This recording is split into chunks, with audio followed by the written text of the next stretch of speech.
नमस्कार दोस्तों, स्वागत है आपका हमारे YouTube चैनल में। मुगल जब भारत आए थे तो यह कोई नहीं जानता था कि यह भारत पर 300 साल तक राज करेंगे। आइए जानते हैं मुगल वंश के बारे में। मुगल साम्राज्य का पहला शासक बाबर था। यह तैमूर और चंगेज खान का वंशज था।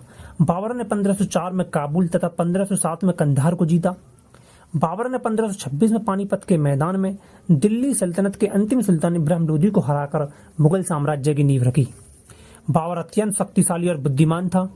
बाबर ने 1527 में खानवा का युद्ध जीता, 1528 में चंदेरी तथा 1529 में घग्गर युद्ध भी जीत लिया।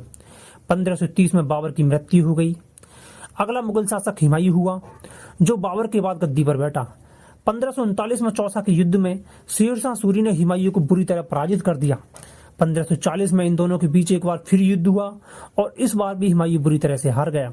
इसके बाद हुमायूं निर्वासित जीवन जीने के लिए मजबूर हो गया। इसके बाद जून 1555 में हुमायूं ने इस बार अफगानों को हरा दिया।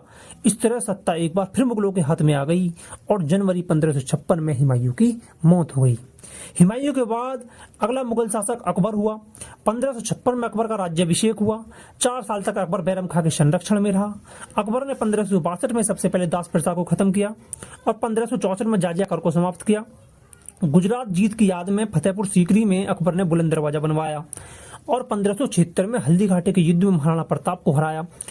1605 में पेचिश के कारण अकबर की मृत्यु हो गई। अगला मुगल शासक जहांगीर हुआ, जो कि अकबर का बेटा था। जहांगीर के बचपन का नाम सलीम था। जहांगीर के शासनकाल में चित्रकला और संगीत अपने चरम पर थी। जहांगीर के बाद अगला मुगल शासक शाहजहां हुआ।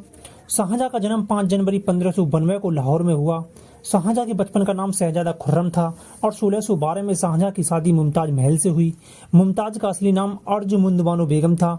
मुमताज से शाहजहां की 14 संतानें पैदा हुईं, परंतु 14 में से 7 ही जीवित रहीं। 24 जनवरी 1628 को शहजादा खुर्रम शाहजहां के नाम से भारत का शासक बना और 1657 में शाहजहां के बीमार पड़ते ही शाहजहां के पुत्र में उत्तराधिकारी के लिए लड़ाई शुरू हो गई। 1658 में पिता शाहजहां को गद्दी से उतारकर औरंगजेब भारत का शासक बना। पिता शाहजहां से सिंहासन हड़प पर शाहजहां को कैद कर लिया। सिंहासन के लिए ही औरंगजेब ने अपने बड़े भाई दारा शिकोह को भी मौत के घाट उतार दिया।